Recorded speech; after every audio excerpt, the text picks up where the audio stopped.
Precious Lord, linger near when my life is almost gone. Hear my cry, hear my call, hold my hand lest I fall. Take my hand, precious Lord, lead me home.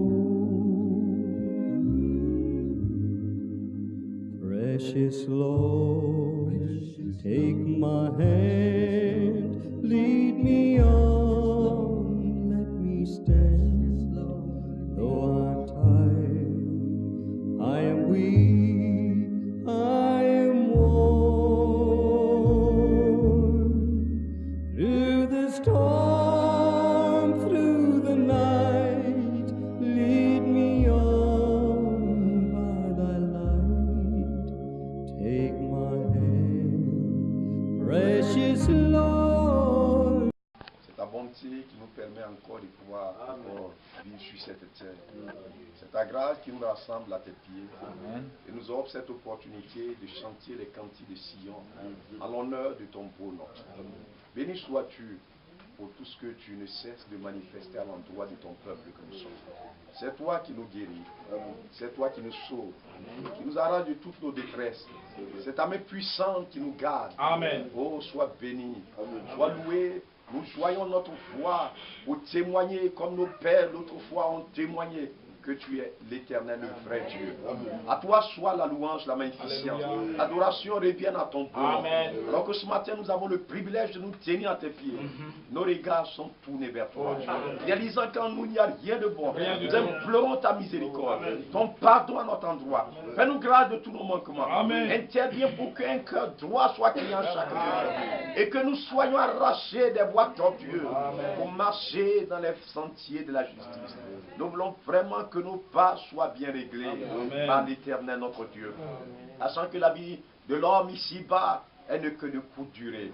Accorde la grâce de pouvoir pleinement être conduit dans la sagesse qui vient de ta part. Nos cœurs soient habités par la crainte de ton beau nom. Et que, Père, sur cette terre, nos vies ne puissent pas côtoyer les ténèbres, mais que nous puissions marcher à la lumière de ta face. Bénis ces instants pour nous. Manifeste ta puissance. Agis en faveur de ton peuple. Tu connais tous les besoins. Nous crions à toi, bénis. Oh Dieu, guéris les malades. Console les affligés. Répand ta paix sur ton peuple. Nous sommes reconnaissants. Oh, pour ce mariage d'hier, nous voulons confier nos bien-aimés à ta divine main de grâce. Puisses-tu les fortifier, les assister, bénir ce foyer, et que toute emprise de Satan dans cette maison soit brisée. Tout ce qui empêche cette maison de marcher correctement devant ta sainte face, nous brisons tous ces systèmes, nous démantelons tout ce que l'ennemi a mis en place dans ce foyer. Que ta main de grâce intervienne, afin que cette maison ait pour appui l'Éternel. Il soit ici pour rocher l'Éternel. Oh Dieu, nous invoquons ton Saint-Nom sur ce foyer, pour que la gloire, l'honneur revienne à toi. Répands les riches bénédictions sur tes enfants que nous sommes ce matin.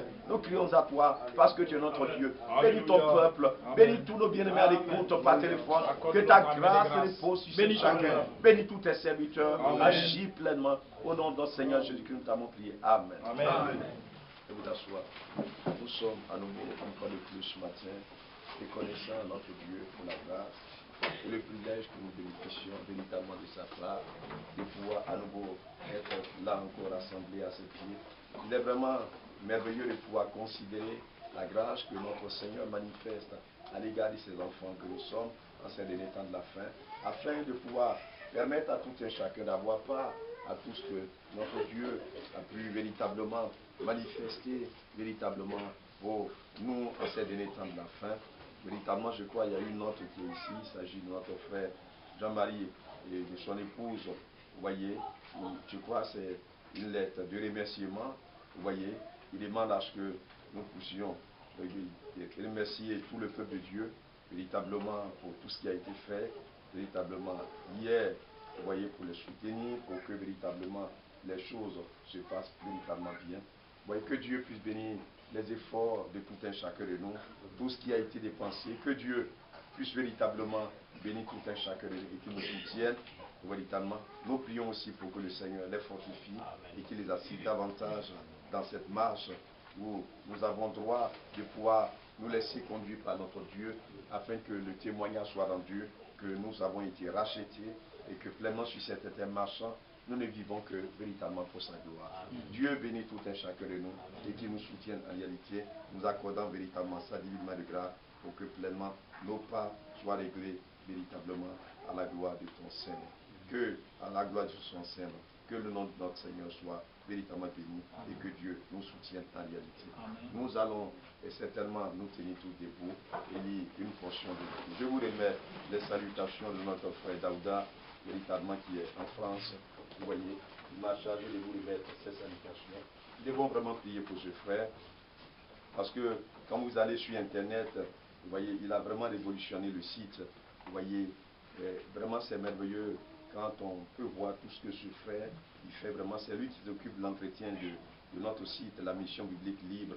Vous voyez, et aujourd'hui il a pu mettre toutes les prédications sur YouTube à telle enseigne que vous voyez, quand vous allez sur YouTube, vous avez la possibilité de pouvoir entendre les prédications qui sont prêchées ici. Vous voyez, que Dieu le bénisse richement et qu'il le soutienne. Il y a aussi notre frère Jean-Baptiste Zongo, que j'ai pu avoir tout à l'heure avant de venir. Il m'a aussi chargé de vous remettre ces salutations. Amen. Notre frère Boadieu aussi a appelé hier. Vous voyez, il a demandé à ce que nous les soutenons.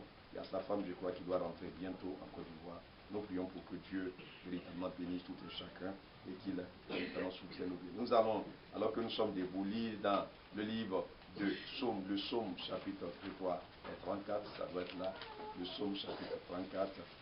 Nous allons lire là ce matin, comptant sur la grâce de notre Seigneur Jésus-Christ. Que Dieu bénirait et le Seigneur nous bénisse. Il dit là, verset 2, « Je bénirai l'Éternel en tout temps. Sa louange sera toujours dans ma bouche. » Alléluia. Que mon âme se glorifie en l'Éternel. Amen. Que les malheureux écoutent et se réjouissent. Alléluia. Exaltez avec moi l'Éternel.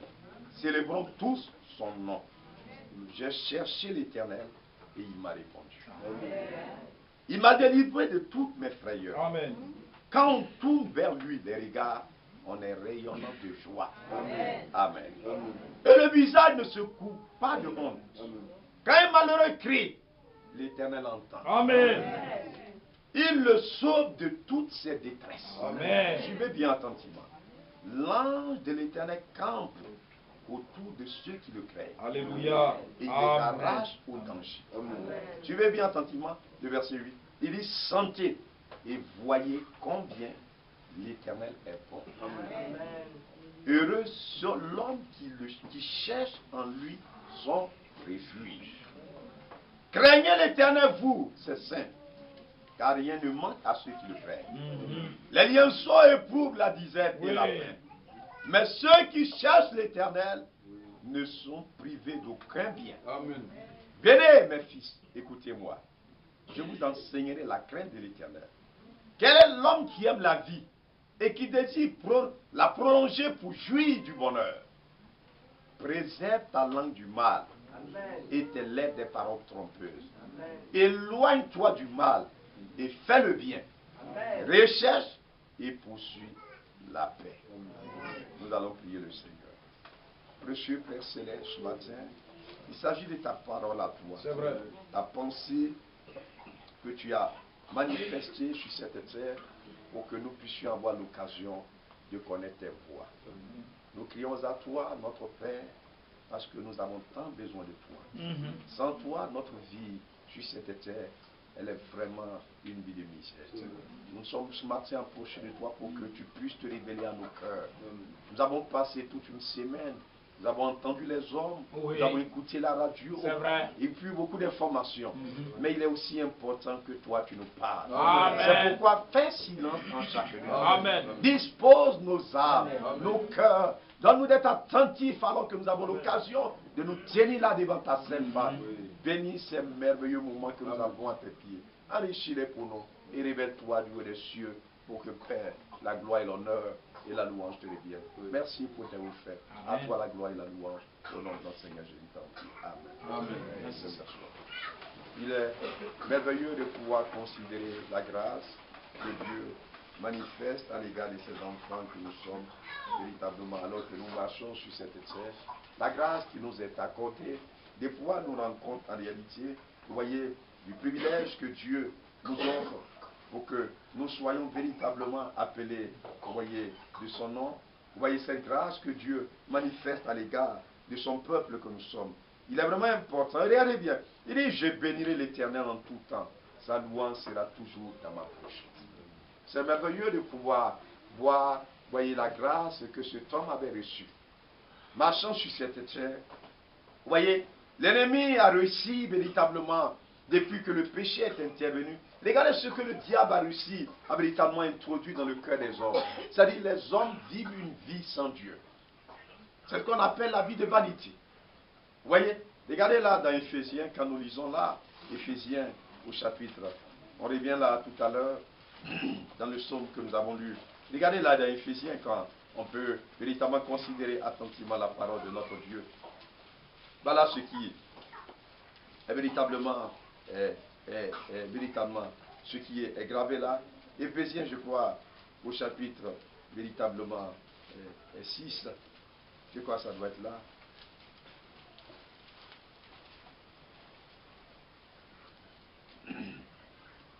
Éphésiens au chapitre 6. Non, ça ne doit pas être Éphésiens au chapitre 6. Excusez-moi, je dois trouver le passage. Éphésiens chapitre 4, à partir du verset 17. Éphésiens au chapitre 4, verset 17, c'est là.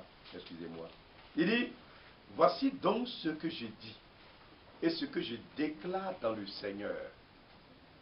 C'est que vous ne devez plus marcher comme les païens, qui marchent selon la vanité de leurs pensées. Voilà ce que le diable a réussi à établir sur cette terre. C'est que sur cette terre, alors que nous marchons présentement, l'ennemi a réussi à tromper les hommes. Et dans cette tromperie-là, l'ennemi a réussi à conduire l'homme dans la vanité. Une vie de vanité. Si vous tombez véritablement sous cette influence-là, la Bible déclare que vous êtes païen. Vous pouvez, à un moment donné, penser que la voie que vous avez empruntée, c'est une bonne voie. Les gens sont confiants, ils sont rassurés, pleins de confiance. Mais alors que la voie qu'ils ont empruntée, c'est la voie de la vanité. Que Dieu nous accorde ça. Alléluia. Une voie sans issue. C'est ce qu'on appelle la vanité. Quand on parle de la vanité, il y a un mot qui est dedans, c'est vain. Tout ce qu'un homme, quand on dit ce que tu fais là, c'est en vain. Oui. Ça dit que tu vas te tuer, tu vas tomber, sauter. Ça ne va rien te donner. Ça dit que c'est comme si tu avais perdu tout ton temps. C'est la voie dans laquelle les hommes se sont engagés véritablement sur cette terre. Que Dieu nous accorde vraiment ça. Vous voyez? Il dit, c'est que vous ne devez plus marcher comme les païens, qui marchent selon la vanité de leurs pensées. Oui. Quand un païen est là, regardez très bien. Il y a des pensées qui lui viennent dans le cœur. Il y a des désirs qui lui viennent dans le cœur. Il y a des aspirations qui lui viennent dans le cœur. Et il commence, vous voyez, il commence véritablement à s'engager. Il passe ici, il tombe là. C'est pourquoi nous les croyants, nous ne devons pas être comme les païens. Amen. Quand le païen a la sagesse, il a un peu une sagesse, et puis il dit, bon, je vais demander conseil. Vous savez qui il s'en va voir? Il s'en va voir un marabout. Et puis, vous savez qui le marabout s'en va voir? Le marabout prend Kola, c'est lui qui est son ami. Et puis avec des coris, il arrive et puis il fait comme ça. Il dit, Kola là n'a qu'à lui parler. C'est tout ce que le marabout sait faire. Oui. Ou bien, ceux qui vont un peu plus loin, ils s'en vont voir un féticheur. Et puis quand il arrive là, le féticheur dit envoie un poulet. Et puis quand le féticheur tue le poulet là, et puis ça dépend de la position du poulet. Si le poulet tombe comme ça, il dit, ah, il a bonheur devant toi.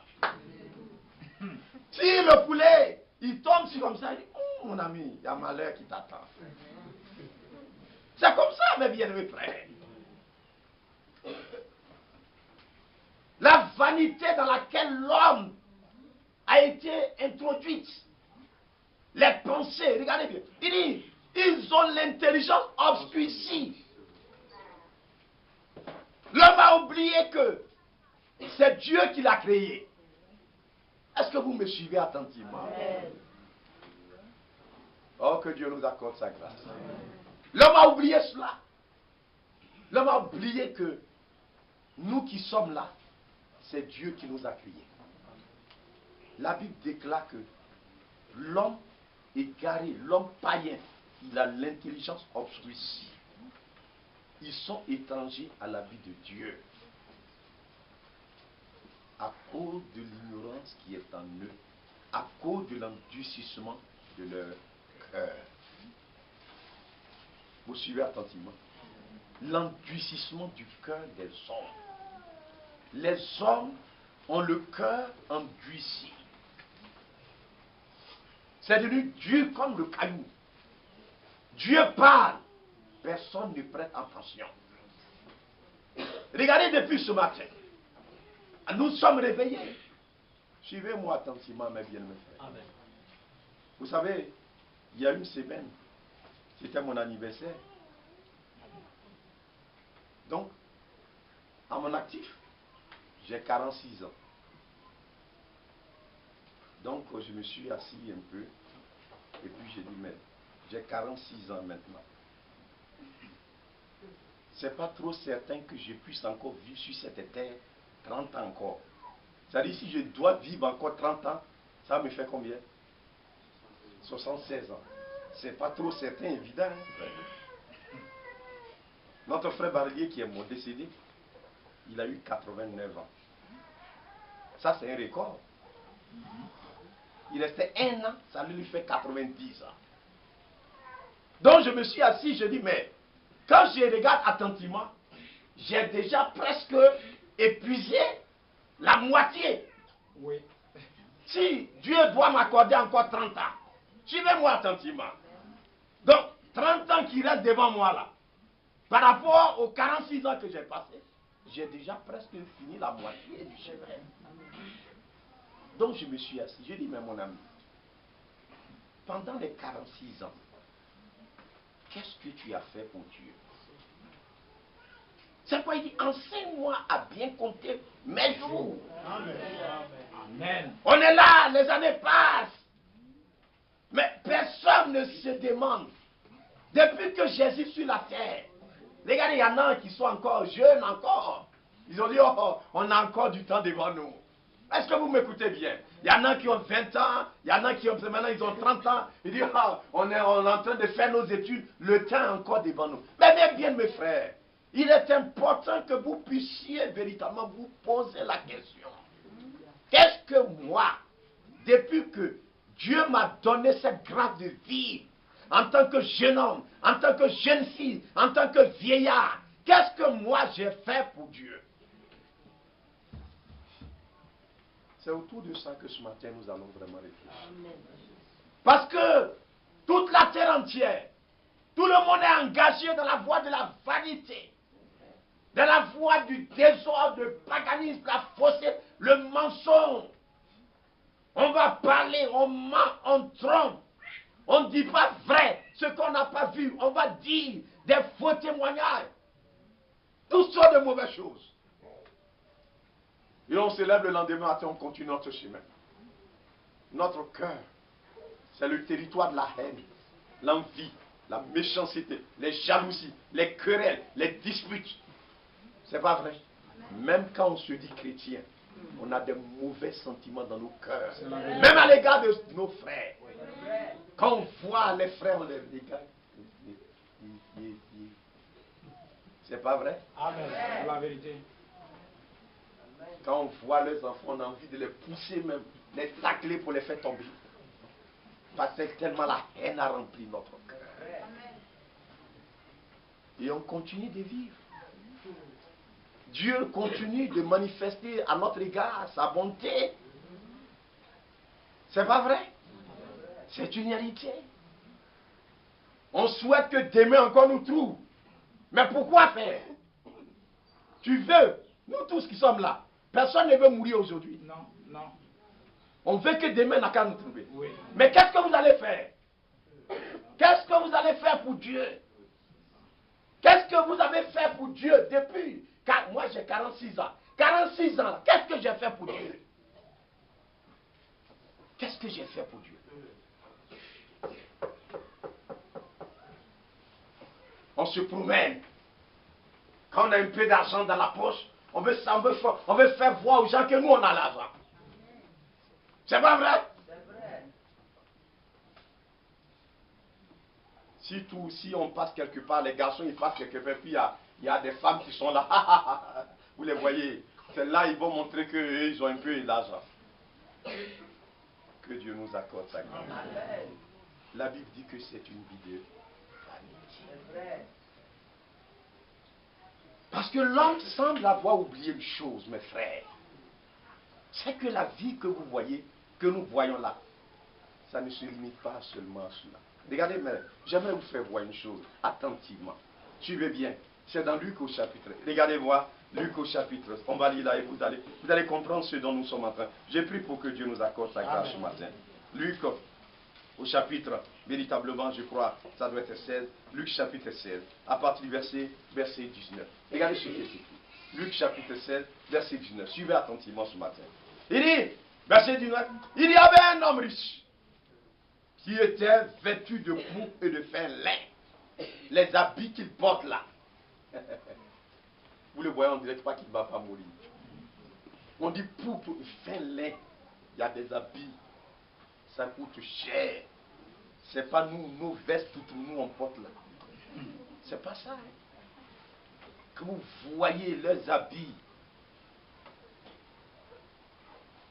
Frère, ça coûte très cher. Ce monsieur-là, on dit qu'il était riche.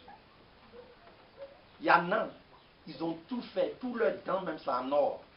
Oui. Ce que Dieu a donné, ils ont tout enlevé. Et puis ils ont remplacé tous leurs dents. Quand ils jouent comme ça, c'est l'or partout. S'ils pouvaient couper leur tête pour mettre de l'or, ils allaient faire. Pour montrer qu'ils ont l'argent. Vous arrivez chez eux, les cuillères qu'on prend pour manger là, tout en or. C'est vrai. Chez eux à la maison, les cuillères sont en or. Les lits sont en or. Vous écoutez bien ça, non? Parce qu'ils sont riches. Oui. Ici, caca de l'argent, on a eu et puis on fait malin. Ça, c'est caca de... Vous connaissez les vrais riches? Le poignet de leur porte comme ça pour rentrer dans le salon. Le poignet, on fait comme ça, c'est en or. Oui. Là où on lave la main, le robinet, c'est en or. Allez-y! Les riches, les nobles. C'est ça. Nous, caca de l'argent, on a eu ici, là. Et puis, on ne peut pas dormir. Que Dieu nous aide à comprendre. C'est pas l'argent, ça. Vous voyez les vrais riches. Ce monsieur était vraiment riche. Vêtu de pourpre et de fin lin. Il était heureux sur la terre. Il a réussi. Il est à l'aise. Et qui chaque jour menait joyeuse et brillante vie. C'est ce que nous souhaitons tous. Chaque jour, joyeuse et brillante vie. Il était heureux avec sa femme, ses enfants. Rien ne les tourmentait. Rien ne les inquiétait sur cette terre. Donc quand vous regardez avec les yeux humains, vous pouvez dire que ce monsieur-là, il a réussi. Ce n'était pas vrai? Vous allez voir tout à l'heure. Amen. Souvent, quand nous sommes pas encore délivrés de cette nature païenne, c'est pourquoi je vous déclare, voilà ce que je déclare, c'est que vous ne devez plus marcher comme les païens. Amen. Les païens, c'est ce que leurs yeux humains voient là. C'est ça qu'ils considèrent. Alors que c'est pas ça qu'il faut considérer. Ce sont des choses vaines. Oui. Ce sont des choses qui ne peuvent pas t'amener où ça peut te conduire, c'est au cimetière.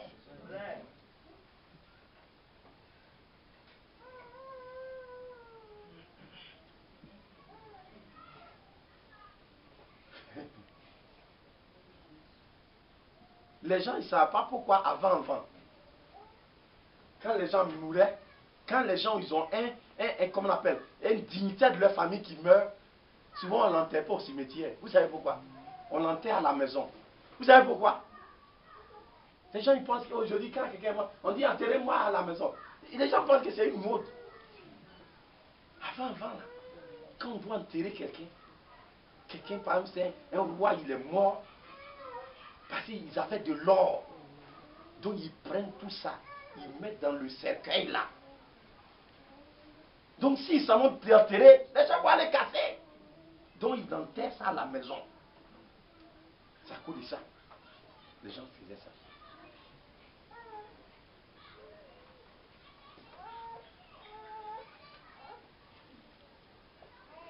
Mais c'est une vie de vanité.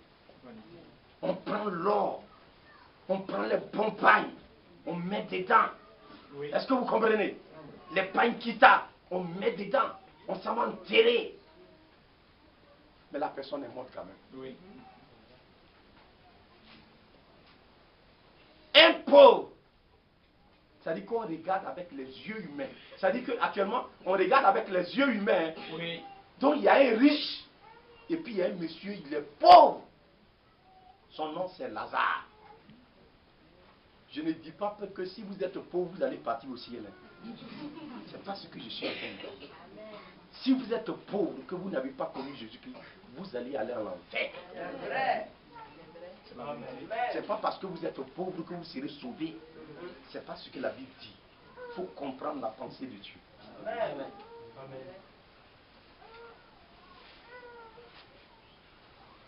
Donc je ne dis pas que le frère dit, il faut pas, on va travailler. Mais si vous n'allez pas travailler, comment on va gagner l'argent pour faire l'œuvre de Dieu? Vous comprenez bien ce que je suis en train de dire? Mais ça dépend de la pensée qui est dans votre cœur. L'argent que vous voulez gagner là, qu'est-ce que vous voulez faire avec ça? Le païen, ça pour mener une vie de vanité, sans Dieu. C'est pourquoi il dit, dans le psaume que nous avons lu, il dit ceci: sentez et voyez combien l'Éternel est bon. Amen. Il dit, sentez ça et voyez ça. Combien l'Éternel, il est bon. Notre Dieu, frère, si Dieu ne nous avait pas fait cette grâce, et que moi, je devais rester là pour mourir païen. Regardez aujourd'hui matin là. C'est une grâce que j'ai de me tenir ici devant vous. Amen. Et de pouvoir prêcher cet évangile. Amen. Je prie pour que Dieu m'accorde la force. C'est pas même souvent quand je suis malade, je ne veux même pas faire savoir que je suis malade. Je vais venir là pour prêcher cet évangile. Amen. Parce que je voudrais que maintenant, chaque instant que Dieu m'accorde, je veux le consacrer au salut des âmes. Amen. Pour que quelqu'un soit sauvé quelque part. Amen.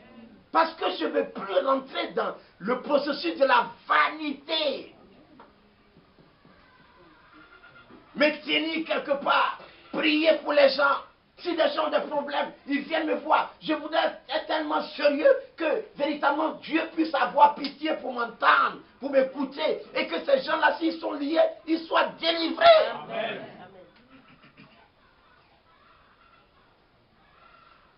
Regardez cette grâce que Dieu nous a faite. Il dit, sentez, voyez combien l'Éternel est bon. Si cette grâce n'avait pas été manifestée à mon endroit, je serais ce matin-là, peut-être assis dans un bar, en train de boire la bière. Vous m'écoutez ça, non? Je serais peut-être assis dans un hôtel avec des femmes. Vous me suivez attentivement, non? Regardez ce que ma vie aurait été. Regardez ce que votre vie aurait été si la bonté de l'Éternel ne s'était pas manifestée. Donc c'est pourquoi ce jour-là, Dieu avait un homme qu'on appelle Abraham. Abraham était engagé dans une voie qu'on appelle la voie de la vanité. puisque le diable a réussi à véritablement conduire tous les hommes dans la vanité. Il n'y a pas un seul qui a l'esprit ouvert. Nous étions tous assis dans la vallée de l'ombre de la mort. L'ennemi régnait, nous manipulant, nous conduisant, vivant selon les pensées vaines de nos cœurs. C'est comme ça que nous menons. Abraham était ici.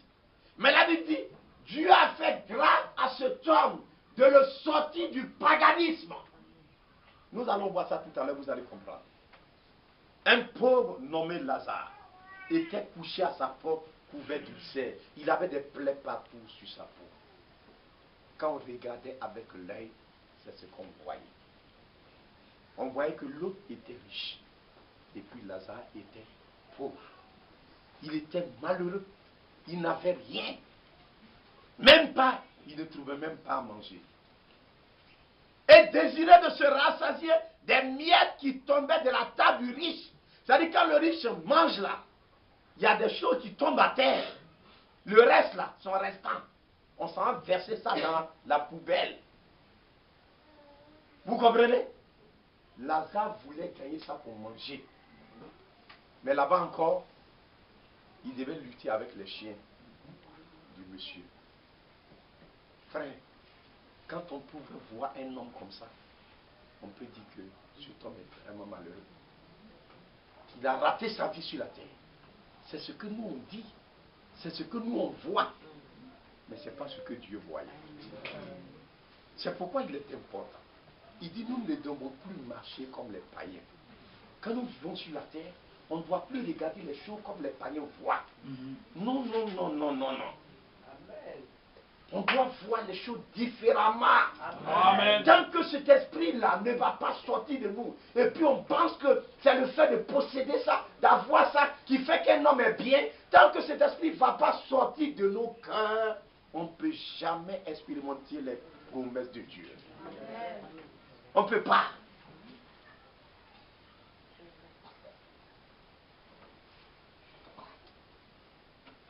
Le pauvre mourut, verset 22.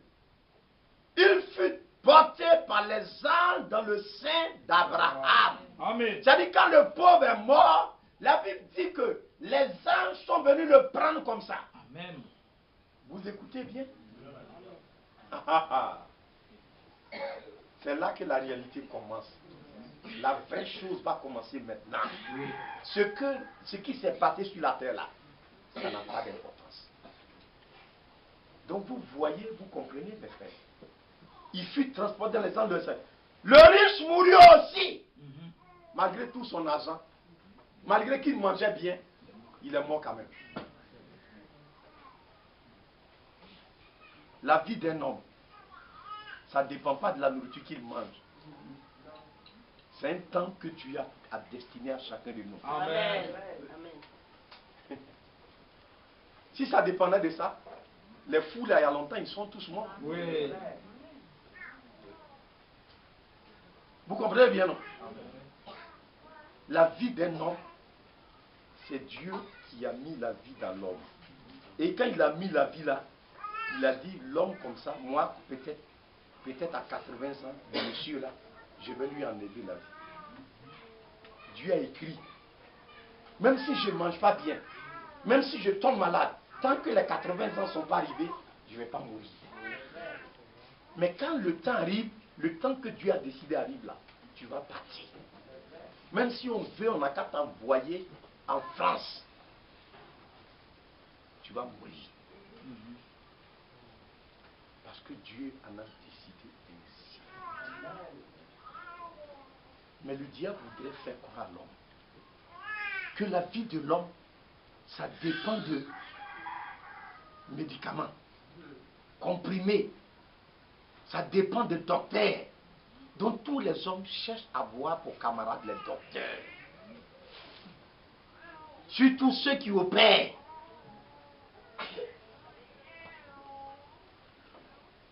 Les gens cherchent à les voir pour camarades. Quand ils voient le docteur, même s'il est fâché, il y a un docteur, hein? Vas-y docteur, il est avec lui.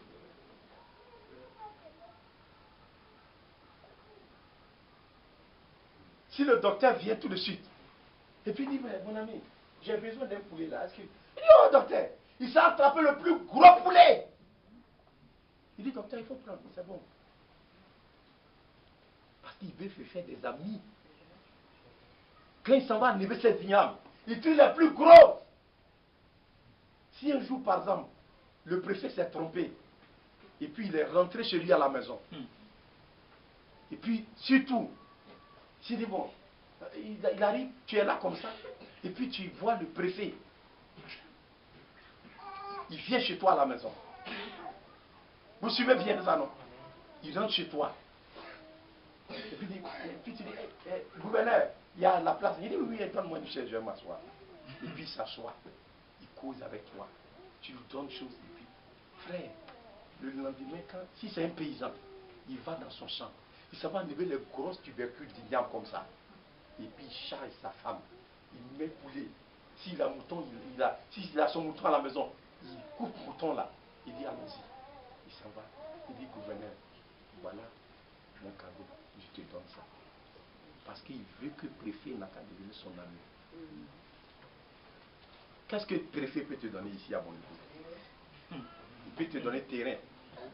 C'est lui qui signe sur terrain là. Les papiers là, l'aide d'attribution là. C'est le préfet qui signe. Comme tu as son ami, il peut te donner 10 lots. C'est pas vrai? Il peut te faire manger chez lui à la maison. On prépare les choses au four. Et puis tu manges, tu es content.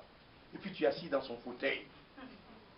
Et puis quand tu sors, tu dis, moi le préfet c'est mon ami. Alors, et puis tu appelles. La dernière fois, on me racontait une histoire ici. On dit, lorsque les gens battaient la campagne là, il y a un des candidats là. Quand il est devant les gens jusqu'à... Et puis, on l'appelle. Et puis, il va s'arrêter quelque part. Et puis, il parle. Il dit, oui, mon président. Quand il vient, il dit, c'est le président, là, Sangwatra, qui m'a appelé tous les films, là.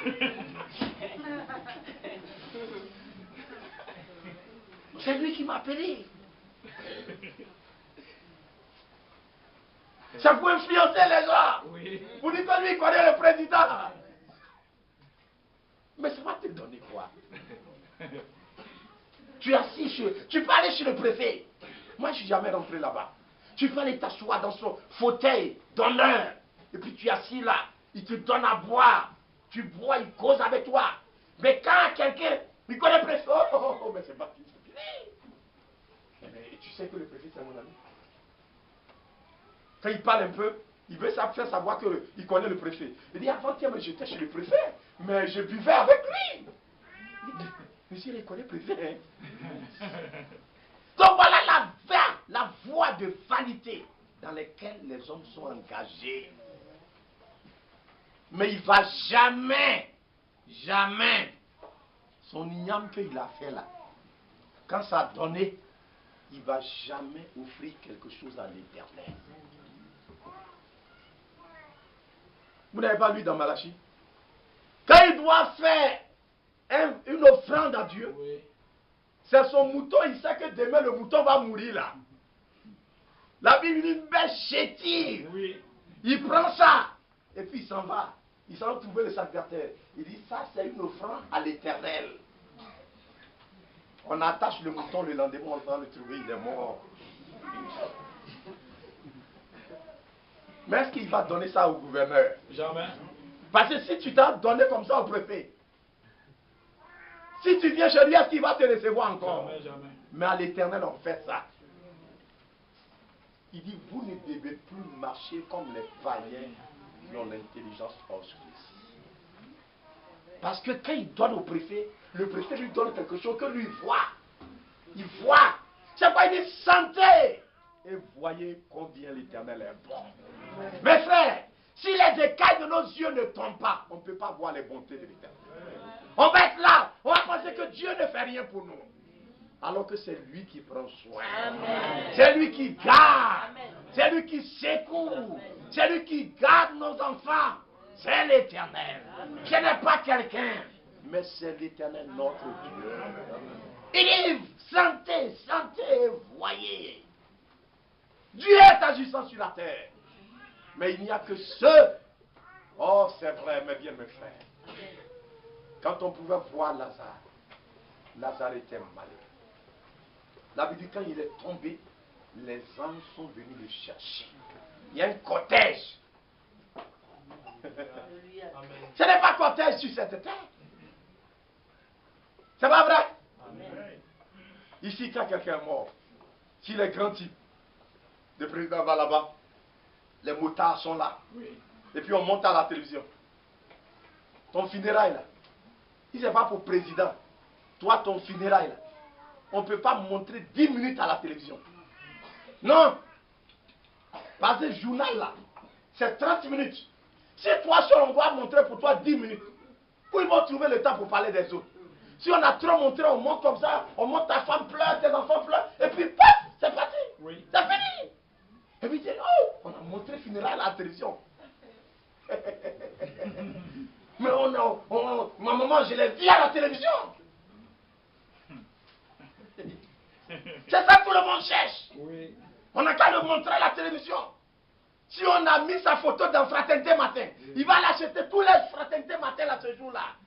Et puis il va partager dans son village. Il dit, regardez, ça c'est moi, hein. C'est moi qui suis dans le journal là.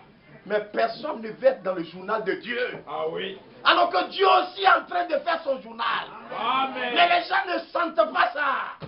Les gens ne voient pas ça. Personne ne veut pas. Dieu, il a ses reporters. Il a ses journalistes. Ils prennent des photos. C'est pas vrai? Mais personne ne veut inviter Dieu, les journalistes de Dieu, pour venir faire le reporter. Mais quand Lazare était sur la terre, il invitait les journalistes de Dieu. Partout où il passait, il dit, oh Seigneur, apprends-moi à bien compter mes jours. Seigneur, règle mes pas sur cette terre. Garde-moi de la foi de la vanité. Garde-moi de la foi des pécheurs. Garde mon âme de la vanité. Et cet homme était gardé dans les voies justes de l'Éternel. Un homme ne peut recevoir que ce qui lui a été donné du ciel. Les circonstances ont fait que cet homme devait souffrir un peu sur la terre. Mais il ne s'en plaignait pas du tout. Mes frères, c'est la vérité. Suivez-moi attentivement. La grâce, la bonté de l'Éternel qui se manifeste sur cette terre à l'égard de ses enfants. Santé, mes frères, ce matin. Voyez combien l'Éternel est bon. C'est une héritier. De la même manière que vous pouvez voir des hommes, des autorités dans les voitures, ils sont en train d'agir. Dieu aussi est sur cette terre. L'exemple de Dieu agit quand il est tombé. Mes frères, suivez-moi attentivement. Quand cet homme est tombé, qui pouvait voir que véritablement il y a eu quelque chose qui s'est passé? On voyait le corps qui était couché là. Il est mort où? Peut-être il est mort à la maison. Est-ce qu'on a su qu'il était mort? Personne n'a su qu'il était mort. Personne. On n'a même pas su que cet homme était mort. C'est pas possible. Vous me suivez attentivement? Amen. Rien ne s'est passé. On n'a pas su que quelque chose s'est passé. Mais la Bible dit quand il est tombé, si on pouvait regarder, on pouvait voir les mouches qui étaient en train de voler autour de lui. Puisqu'il avait des plaies partout. Personne ne voulait s'approcher de lui. Pour même le laver. Mais alors que les gens dédaignaient ce corps, suivez attentivement. Il y a eu quelque chose qui s'est passé. La Bible dit le ciel s'est ouvert. Amen. Il y a eu une dépêche qui vient du ciel. Les anges de Dieu sont descendus pour véritablement venir prendre ce homme pour l'envoyer dans le ciel d'Abraham. Qui pouvait voir ça? Personne. Si vous regardez avec les yeux humains, oui, on ne pourrait pas voir. Jamais. Mais la réalité, c'était ça. Amen. Voyez, sentez combien l'Éternel est bon. Amen. La Bible déclare. Le riche aussi, il mourut. Le riche mourut aussi. Il fut enseveli. Oui. Quand il est mort, les gens ont fait annonce partout. Oui. On a gardé le corps à la morgue pendant près de 1 an. On a commencé à faire les photos. On envoyait partout. À la télévision. Ils ont commencé à parler. Parler. Suivez-moi attentivement. Quand le temps arrivait, les gens sont venus avec un cortège. Ils ont commencé à faire ping-pong. Ça, c'était ce qu'on voyait sur la terre. Manger, il y en avait à gogo. C'est pas vrai? C'est une réalité. Hier, il y avait beaucoup de gens qui étaient venus ici.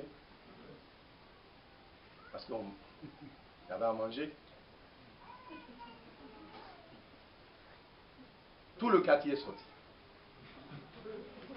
À cause du manger. Et pourquoi aujourd'hui ils ne sont pas venus?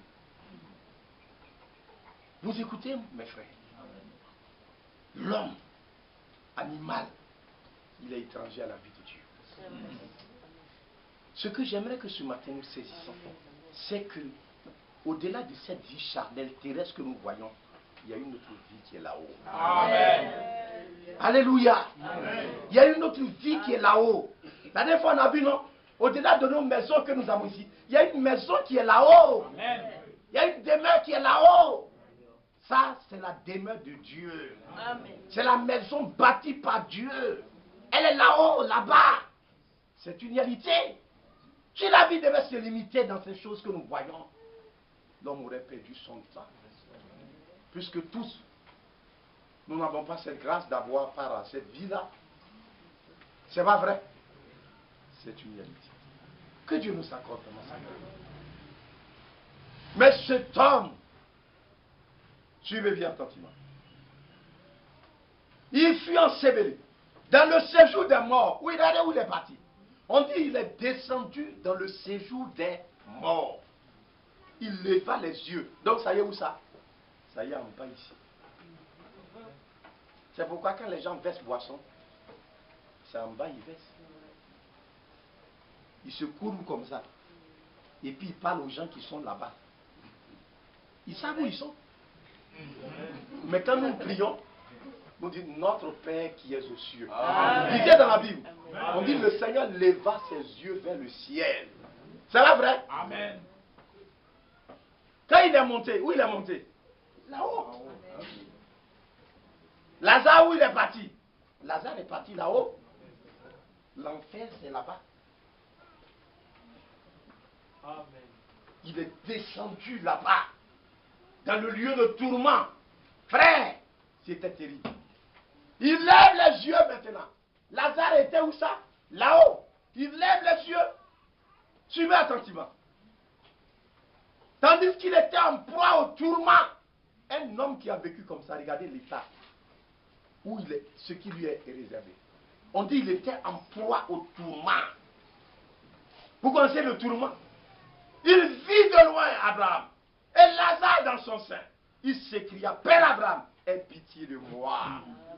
Il dit, vous ne devez pas marcher comme les païens qui marchent selon la vanité de leurs pensées. Durant toute sa vie, cet homme n'a pas senti. Il y sentit et voyait combien l'Éternel est bon. Cet homme n'a pas eu cette grâce. C'est une grâce particulière que nous avons de la part de Dieu. De pouvoir prendre conscience, pendant que nous vivons encore sur cette terre, de pouvoir nous rendre compte que nous devons nous apprêter. Amen. Mes frères, c'est le temps d'être prêts. Amen. La vie que Dieu nous donne, c'est pour pouvoir nous apprêter. Amen. Vous me suivez attentivement? C'est pour pouvoir nous permettre d'être prêts. Prêts pour le glorieux retour de Jésus-Christ. Il revient bientôt. Frère, c'est la réalité. Il vient chercher son épouse. Ce jour-là, oh c'est vrai, le riche ne s'est pas rendu compte qu'un matin, le rendez-vous allait sonner à sa porte. Il était là et puis quand on dit encore, il dit c'est qui? Il dit c'est moi la mort. Il dit mais il y a quoi? Il dit je suis venu te chercher. Tu penses que tu vas rester ici sur la terre? Je suis venu te chercher. Allez, on n'a qu'à partir. Il dit non, je ne suis pas encore prêt. Il a appelé le docteur. Il dit, docteur, sauve-moi. Le docteur est venu, il dit, ah, mon ami. Il a appelé sa femme, il dit, ton mari, il a vraiment fait rien. Vraiment. Il dit, ah, docteur, fais quelque chose. Il dit, je ne peux rien faire. Je ne peux pas. Il dit, fais quelque chose. Il dit, je ne peux pas. Frère, ils ont lutté. Il a pris son mari, il l'a envoyé en France. Oui. Ça n'a pas marché. Oui. Que Dieu nous accompagne. Amen. Le rendez-vous était là. Amen. Regardez. Les maisons qu'il a eu à bâtir sur la terre. Les voitures qu'il a eu à acheter sur la terre. Suivez bien attentivement. Les climatiseurs. Les bonbons fauteuils. Vous connaissez les bonbons fauteuils? Allez-y, Abidjan. Vous voyez des fauteuils. Si on dit c'est l'homme qui s'assoit dedans, tu ne vas pas croire. À cause de ça, les gens, quand ils font leur salon, il y a là où les bons types doivent s'asseoir. Oui. Quand ils construisent une maison là. J'ai vu aussi au Ghana, on appelle self-contained. Il y a plusieurs salons, il y a près de 4 salons dedans. Oui. Les nyafou, on ne connaît pas là, il y a pour eux. Et puis après, il y a deuxième catégorie, troisième. Maintenant, dernier là, dernier cri là. Ça, c'est pas n'importe qui s'assoit là-bas. Le monsieur a laissé tout ça ici. C'est quand il a quitté là, il s'est rendu compte que c'est vrai, il y a une vie sur la terre ici. On a des maisons, on a des plantations, Oui. on a l'argent là-bas. Mais après ça là, il y a une autre vie là-bas. Il ne savait pas ça. Il n'a jamais pensé à ça. Mais c'est quand il a quitté. On dit, oh, le monsieur il est mort, ça va l'enterrer. Mais c'est lui qui voyait ce qui se passait. Il dit, pardon, pardon, pardon. Laisse-moi. Ou bien envoie que Lazare, il va partir chez moi. J'ai des frères qui sont là-bas. La vie que j'ai menée et puis je suis venu là. C'est même chose qu'ils sont en train de faire. Oui. C'est quoi il dit? Sentez et voyez combien l'Éternel est bon. La bonté de l'Éternel, c'est que Dieu ne veut pas que nous périssons. Ah oui. Comme cet homme a péri. Regardez toute la vie qu'il a menée. Ça n'a servi à rien. Sans Dieu. Sans Dieu. Qu'est-ce que vous allez devenir? Il avait l'argent. Quand il est mort, il a laissé beaucoup d'argent dans son compte. Mais ça n'a pas pu sauver son âme. Ça n'a pas pu le racheter. Il n'a pas pu donner ça pour être sauvé. Il faut quelque chose plus que l'argent. C'est le précieux sang de l'agneau. Dieu a payé ce prix pour que vous et moi, nous recevons la grâce d'être sauvés. Mais quelle est cette grâce qui a été manifeste? C'est que présentement, vivant sur cette terre, nous sommes conscients qu'il y a une vie qui nous attend là-haut. Amen. Il y a quelque chose bientôt qui va se passer. Amen. Nous en sommes conscients. Dans marchant, tous ceux qui... Oh, c'est une... Regardez là. Regardez là ce qui est écrit dans 1 Jean. Suivez bien attentivement. Cette pensée de l'Écriture qui est exprimée dans 1 Jean. Suivez là. Dans 1 Jean, je crois, au chapitre combien? 1 Jean chapitre 3.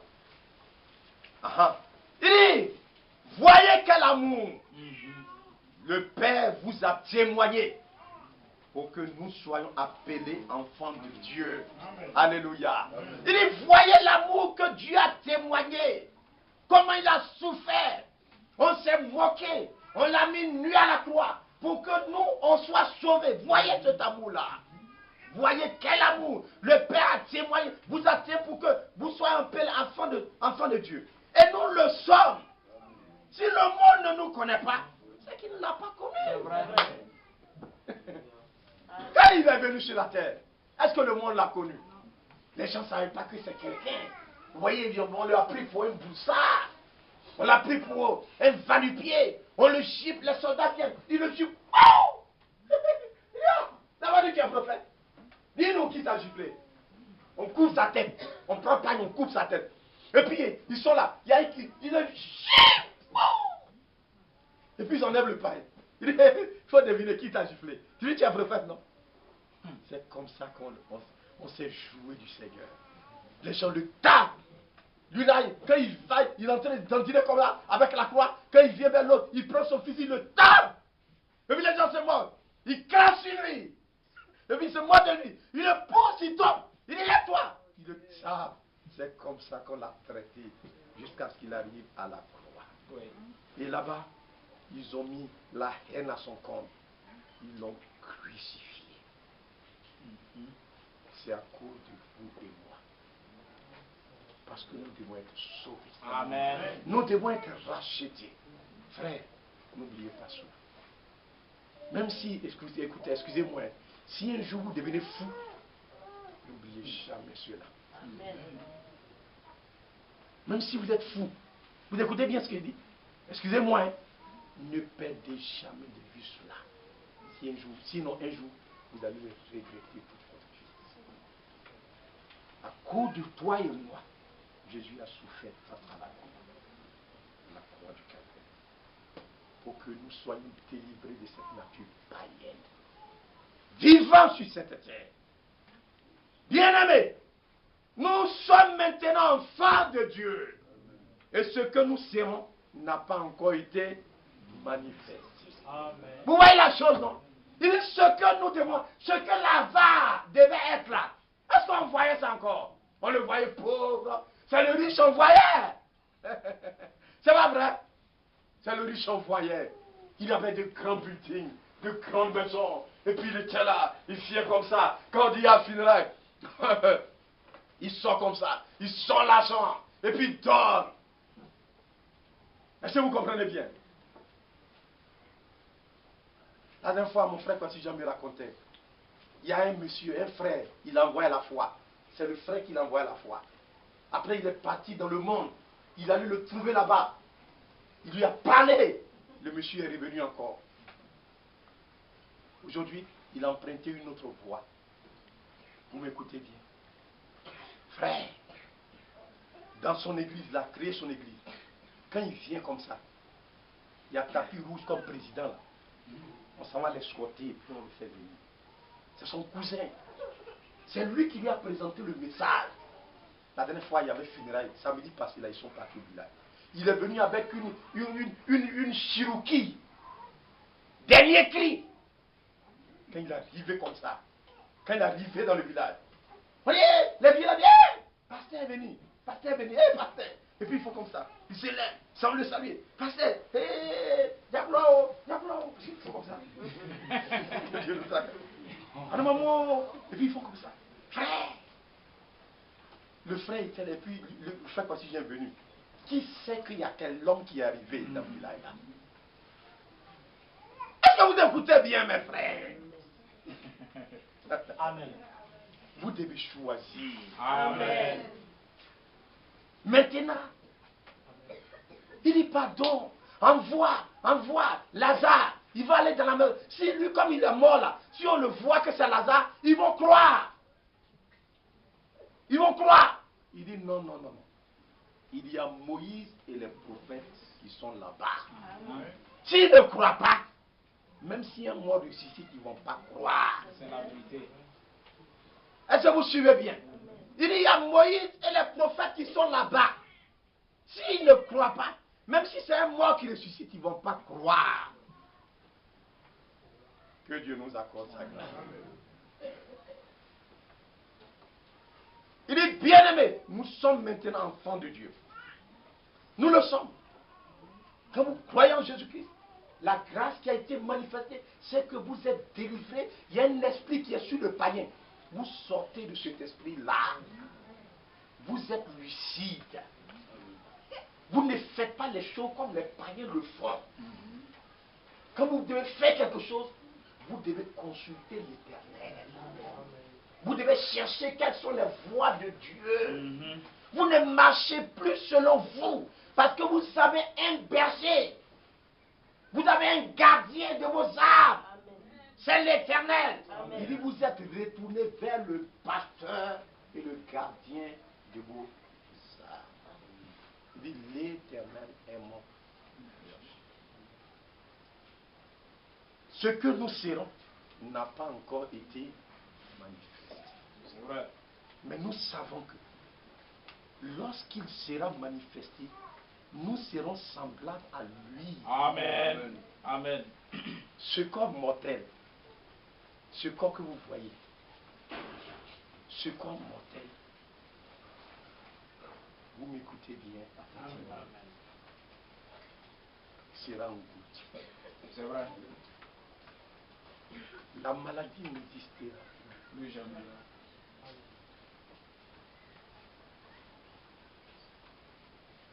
Vous me suivez bien attentivement. Je vous rendais le témoignage. Vous savez, notre soeur Brigitte, elle était en ce moment au Gabon. Et puis mon épouse est décédée ici. Mais la même nuit où la soeur est partie, elle voit là-bas dans un son. Elle voit, elle a grossi. Et puis elle la voit. Il dit à la soeur, je suis venu te dire au revoir, hein, je m'en vais. Quand nous quittons cette terre, c'est fini. Amen. C'était à Lambira. Il y avait un frère qui était malade. Frère! J'étais allé au Togo, je revenais et j'ai acheté des habits au Ghana. Donc quand je suis venu, je l'ai trouvé chez moi à la maison. Et puis j'ai dit, frère, voilà des habits là, comme tu vas partir au village là, il faut prendre. Il dit, ah, non c'est bon. J'ai dit, pardon, il faut prendre. Il dit, non c'est bon. Il dit, ah, je vais faire quoi avec? J'ai dit, non, tu vas porter. Il dit, non, il ne veut pas. Frère, je l'ai forcé jusqu'à j'ai mis dans son sac. Tu lui donnes l'argent, ça ne l'intéresse pas. Il dit, ah, mon frère, il faut m'accompagner à la gare. C'est la gare seulement qui est passée. Quand il est arrivé là-bas, frère, que Dieu nous aide à comprendre. Il était amaigri, si vous le voyez, il est maigre, chétif comme ça. Et puis il y a un frère qui a dormi. Le frère parmi. Il voit dans son frère, il a grossi, il est mort. Et puis il court même. Il dit, ah, c'est que le frère va. Quelques jours après, il est parti. Là-bas, il n'y a plus de maladie. Plus jamais. Il n'y a plus de pauvres. Non, non, non. Notre Père est riche. Amen. Amen. Vous ne savez pas ça? Amen.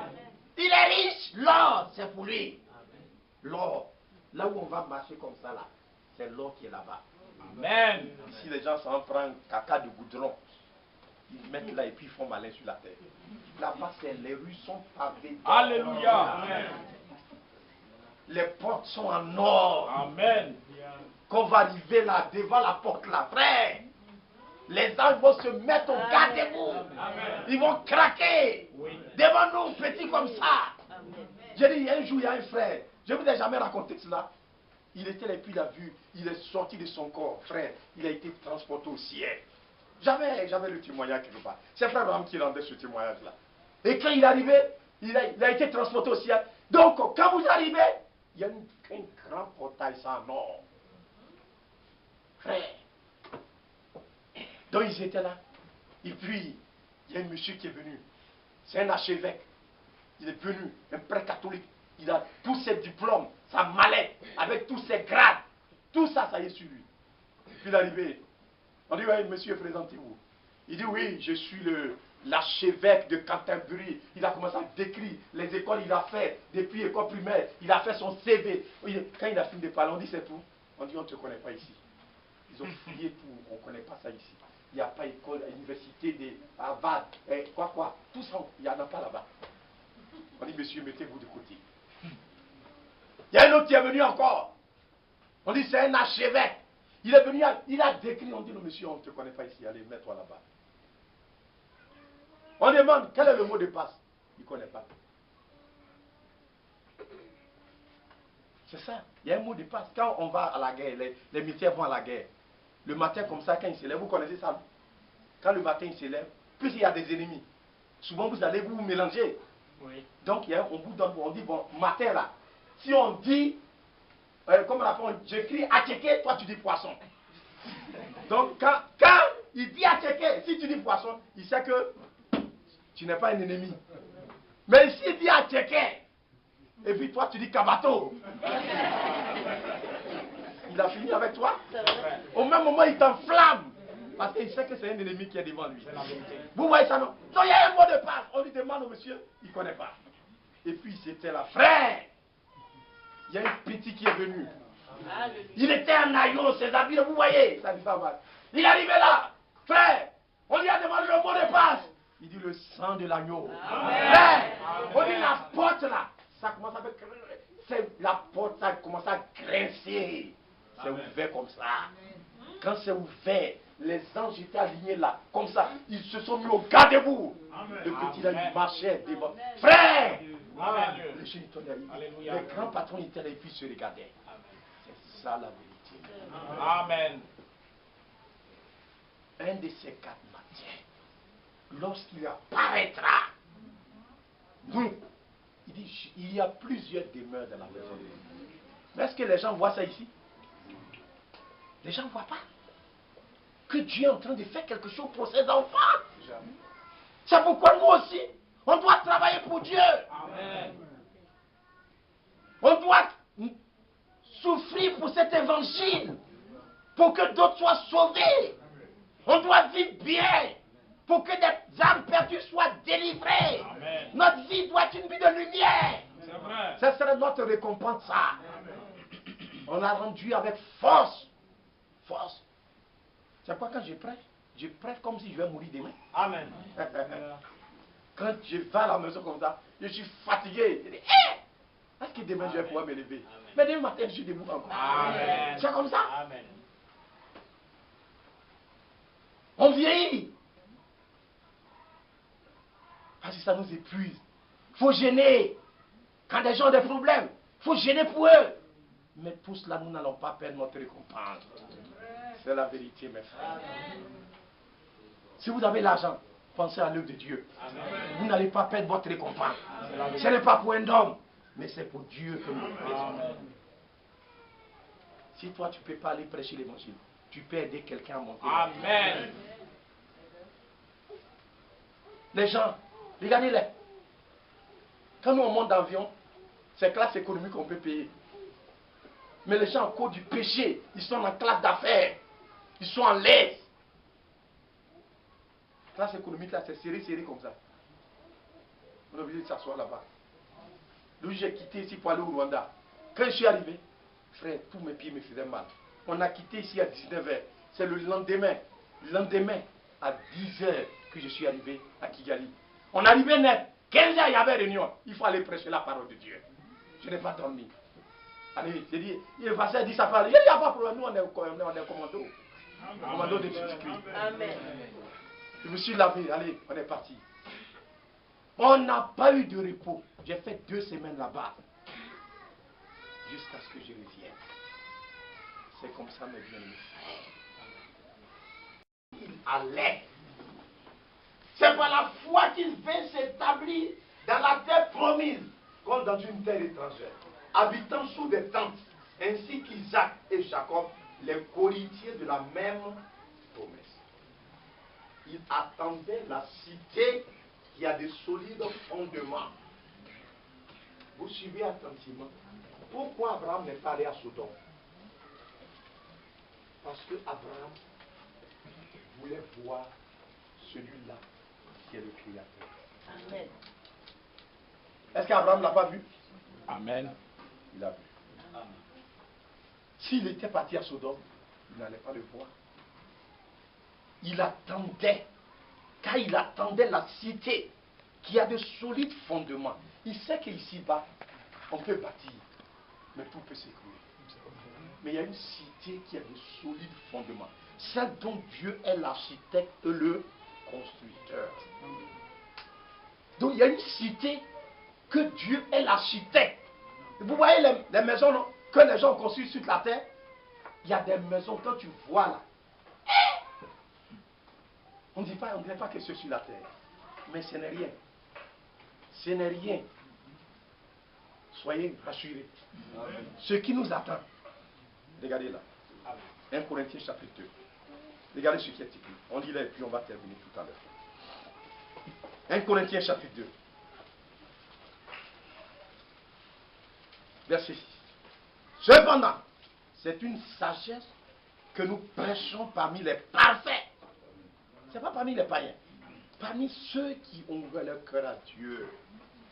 sagesse qui n'est pas de ce siècle, de cette civilisation. Ça n'est pas ici. Ni des chefs de ce siècle qui vont être anéantis. Nous prêchons la sagesse de Dieu, mystérieuse et cachée. Est-ce que vous suivez, non? Que Dieu, avant les siècles, avait destiné pour notre gloire. Ce jour-là, quand il a regardé Lazare, Lazare était consolé. On ne dirait pas que c'est cet homme-là qui avait les plaies. On ne dirait pas que c'était cet homme-là qui était malheureux. C'était fini. Une fois qu'il avait franchi le seuil de cette terre, tout était terminé.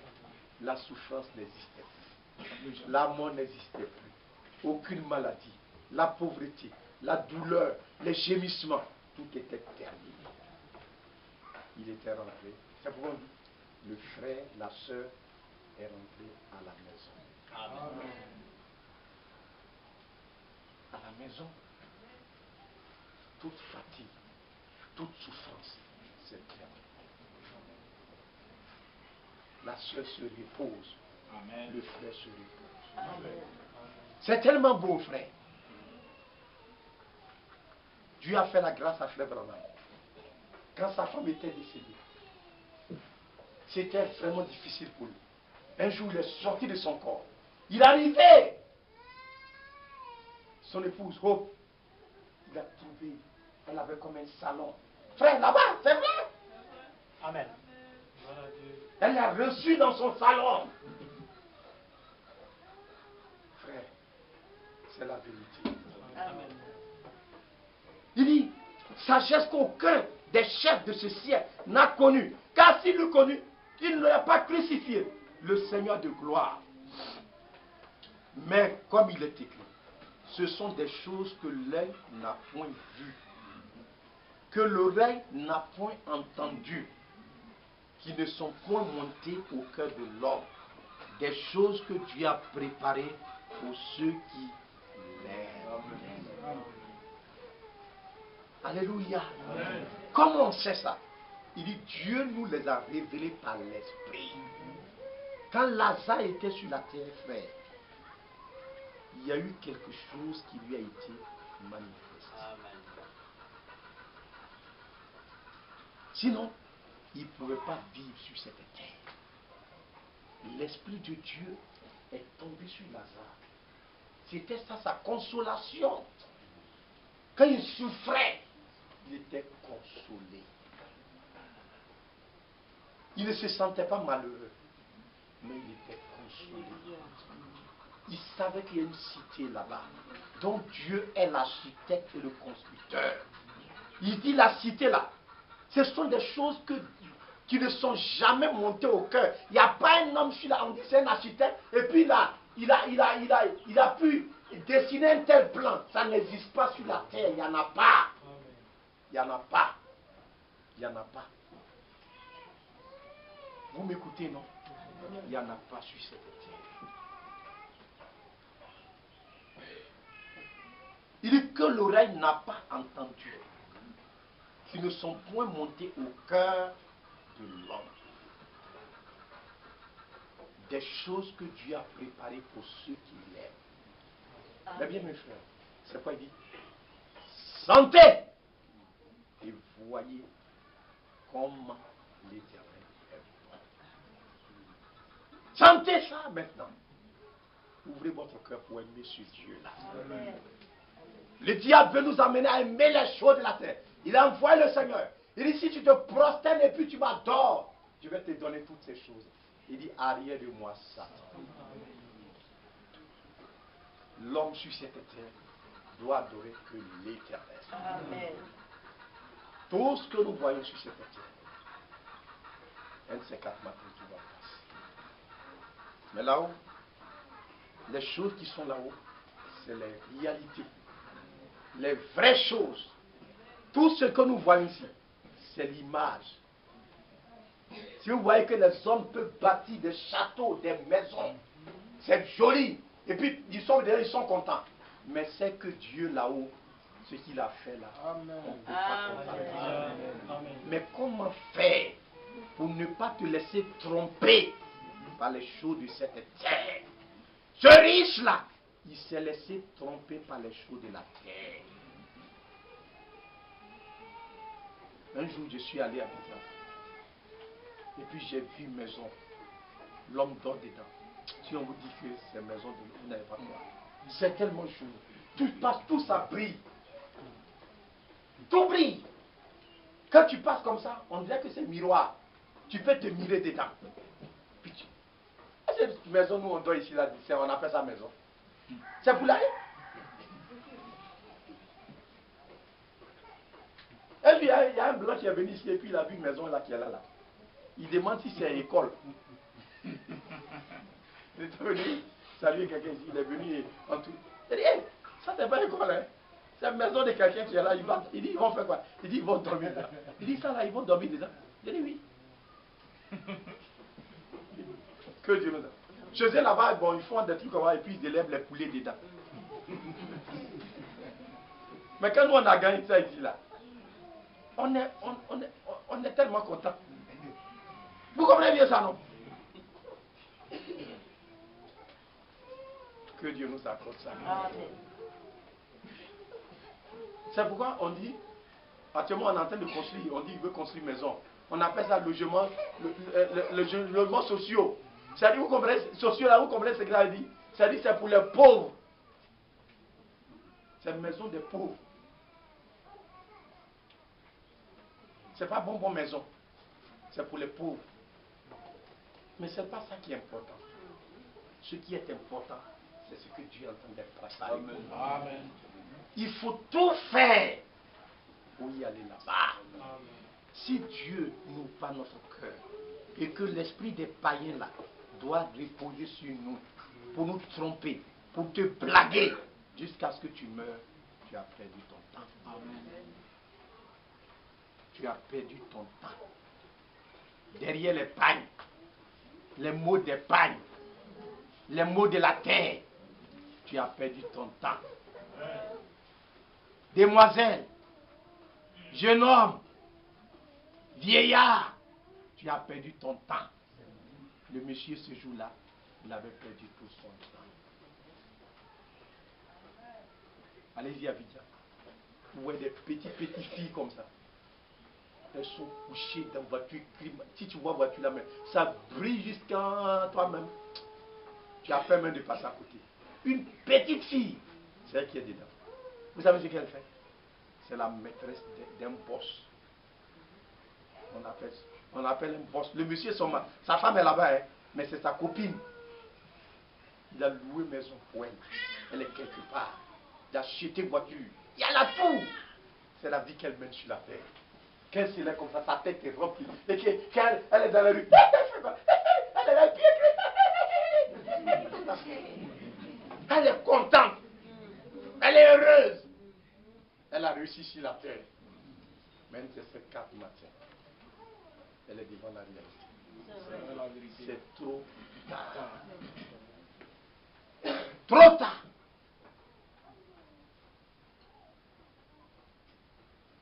Que Dieu nous accorde. Amen. D'ouvrir notre cœur.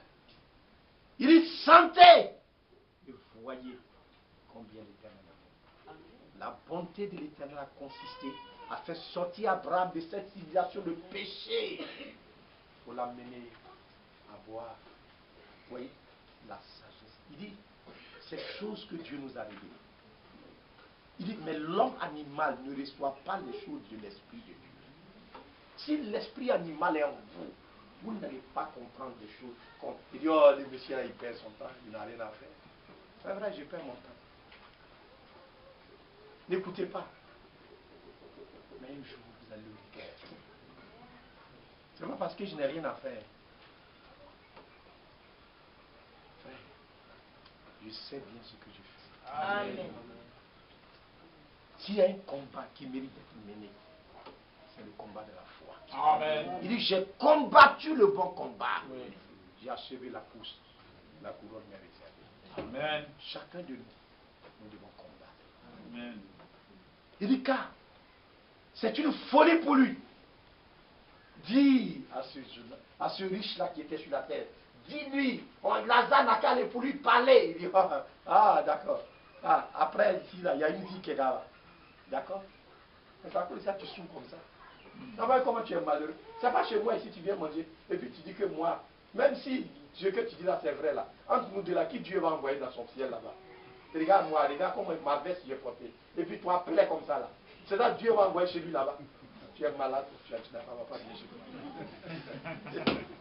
Dieu, il est bon, il cherche le bon pour l'homme. C'est moi, il va prendre. Regarde comment je suis propre. Je brosse mes dents. Toi, tu n'as pas cité. Regarde tes dents pourries là. Il a bien insulté là-bas. Est-ce qu'il va écouter l'évangile? Ce n'est pas son problème. Quand vous quittez sur la terre, il n'y a pas de dents pourries là-bas encore. Jamais. C'est fini. La vieillesse, ça disparaît. Amen. Maladie, non, frère, c'est fini. C'est la vérité. Amen. C'est la vérité. On va souhaiter une Amen. Puis ensemble. Prêchez, Père. Agrave la visitation. Tombe ce matin.